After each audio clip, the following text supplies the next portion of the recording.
Hey, sound.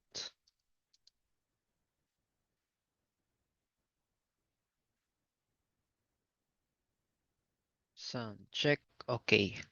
So good day traders. We are now on the fourth topic of our intermediate class. So our lesson for today is all about order blocks. So order blocks is one of my favorite trading strategy in the market. So may mga ibang traders na iba't iba yung approach sa order block. Meron din sa akin. Iba yung approach ko sa order block and how I see effective order block sa mga hindi effective na mga order block. So yung ituturo ko sa inyo guys based on my experience, ano yung mga paborito ko na order blocks sa market. So, order block, ano nga ba yung explanation ng order block? Bakit may mga order block sa market? So,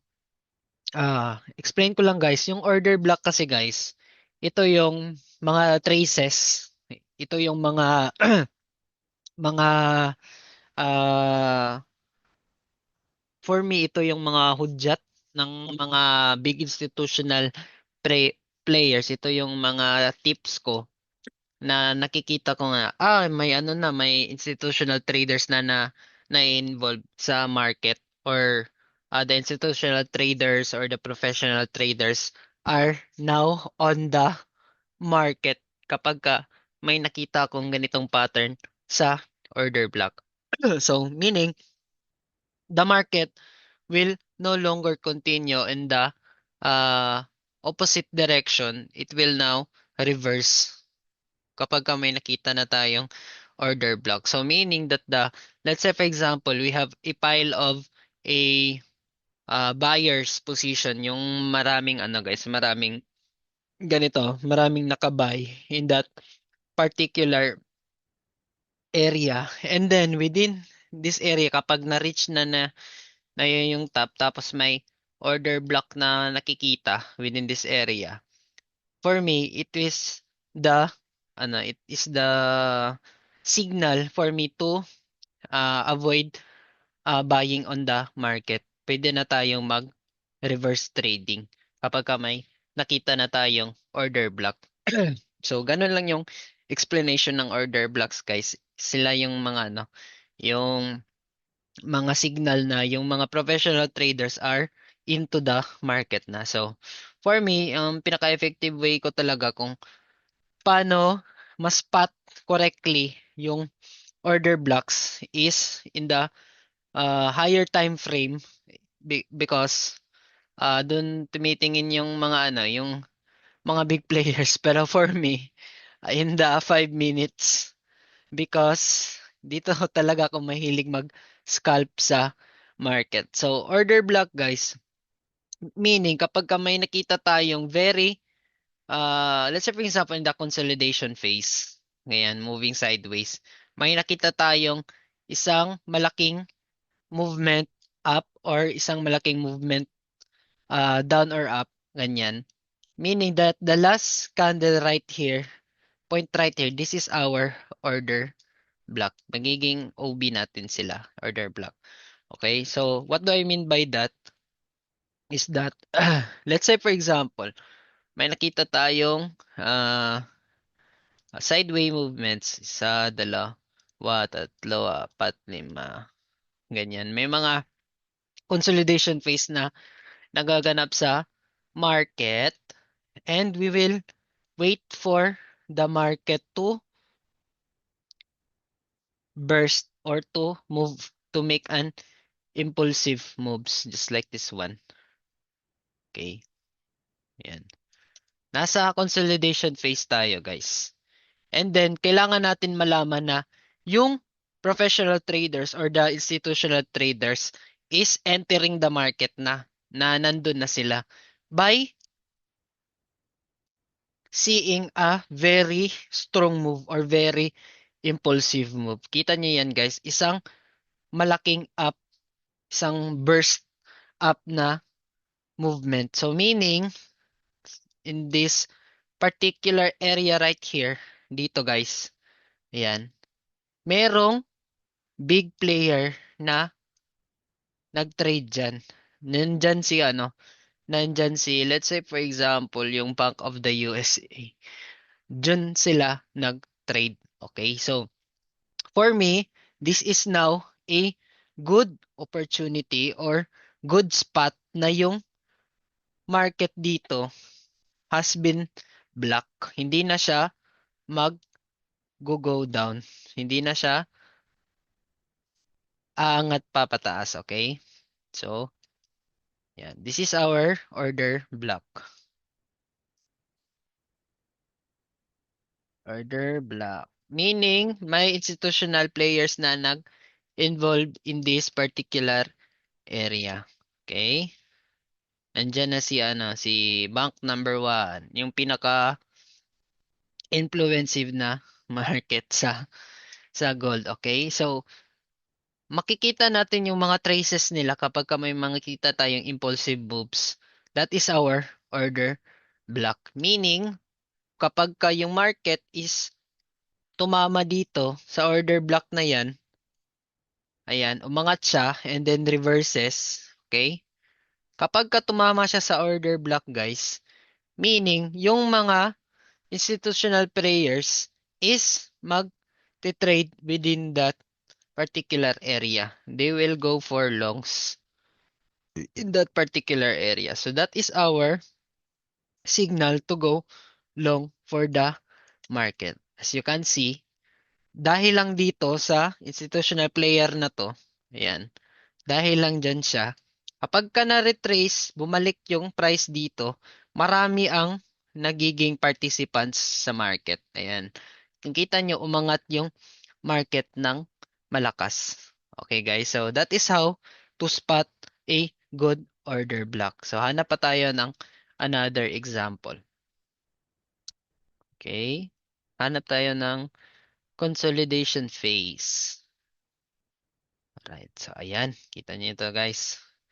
Isa to sa magandang sharp movement for me ha, based on my experience. So, we have a clear sideway movements. Ayan. May consolidation phase na nagaganap. And then, as we can see right here, we have a very strong impulsive move in that particular area. Meaning, merong institutional player na nag-enter within that market. Okay? Merong tao daw dito na nag-trade. Yan. Within that particular zone. Okay? So, meaning, meron tayong order block dito. Meaning, kapag ka may order block dyan, yan, in that area. Okay? Dyan sa bandang dyan. Merong reaction daw na magaganap. So, meaning,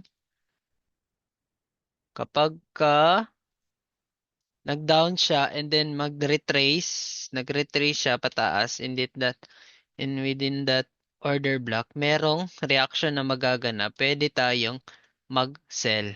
Okay? In that direction. So, merong mga instances guys na yung order block natin hindi siya tatamaan before siya magda-down kasi merong mga early sellers or early buyers sa market. So, that is only a guide for us to know which direction should we place on. Okay? So, dito kung meron tayong, kasi ito yung order block na minamark ko kapag ano, that is our order block. Pero hindi siya inabot kasi merong mga mainip na mga traders. Gusto nilang mag-enter agad sa market. So, paano nga ba maglalagay ng order block sa sa market? Let's say for example dito guys. For me for my own experience, yung order block na pinakamaganda is a engulfing candle. Na-explain ko na sa inyo kung ano yung engulfing candle. Engulfing candle. Ayan. So for me, this is a much precise order block for me because based on my experience guys, ito yung nire-respect ng market. So nandito tayo sa 5-minute time frame and as we can see, we have clearly have an order block which is the engulfing candle. Okay? Ito maliit, ito malaki. So isa siyang engulfing candle. And paano ko ima-mark yung order block? We will mark the order block in the last candle of the engulfing candle. The smaller one. Ima-mark natin yan. Yan yung magiging order block natin. Okay? Order block. Okay. So meaning guys, yung prices ng market, hindi na siya bababa dito sa order block. Kasi from the word block, yung order natin is nabablock na niya. Okay? No more transaction below this area. Okay? So kung makikita nyo, na-tap niya yung order block natin dito, pwede tayong mag-buy in that situation. And then, we will target the liquidities above. Okay? That is our one good block, order block in that particular area. So, hanap pa tayo ng magagandang example. So, ano yung sabi ko sa inyo? Engulfing candle yung magandang order block. Okay? Meron ding sa impulsive movement. Okay? So, ito, isa siyang for me, maganda din to siyang order block. Kasi meron tayong impulsive movement. May impulsive movement na nagaganap. So, meaning, merong tao dito. Merong institutional player. Kasi nga, ang linis nito, oh. Kita nyo to guys. So, kapag tumama dito yung point of interest natin, pwede tayong mag-buy. Okay? So, hanap pa tayo ng another example sa mga sharp movements. Ay, yung iba hindi pa binabalikan eh. Tingnan natin sa ibang, ayan. Okay. Pwede din to guys. Kita nyo to guys. Isa siyang malaking impulsive movements. Right? So, kung makikita nyo, dahil sa malaking impulsive movement, meron tayong engulfing na candle, which is this one and this one. Okay? So, pwede tayong maglagay ng order block within this area right there. Yan. So, meaning, kapag ka na-tap dito yung point of interest natin, maghahanap tayo ng magandang opportunities. Okay? Kung makikita nyo, na-tap yung order block natin. Order block. Yan. Na-tap yung order block natin. We will now looking for selling opportunities. Ayan. So, kung makikita nyo, yung market is binaba niya yung prices ng gold. Kasi nga merong order block dito. May mga big players na nakaabang within this area. Okay? So, meaning, kapag ka natap yung market dyan, hindi na tataas yung market. And then, bababa na siya. But, ito yung tandaan nyo guys, yung order block is only for one-time use based on my experience. The order block can be used only once. Okay? Isang beses lang dapat magamit yung order block. Kasi pangalawang beses, hindi na siya magiging valid. Okay? Let's say for example, meron tayong sharp movement na sideways ganito. And then sharp movement, meron tayong order block within this area. Okay? And then, the market retraces. Okay? Pwede tayong mag-short within this area. Pwede tayong mag-trade ng short position in that area. Okay, target natin yung mga liquidity sa baba. And then kapag yung market is bumalik ulit dito sa order block natin, hindi na natin aasahan na yung order block na to is magiging 100% accurate na. May mga chances na magbe-break na, hindi na niya i-validate yung order block natin. Kasi yung order block, guys, based on my experience, this is only a one-time use. Okay?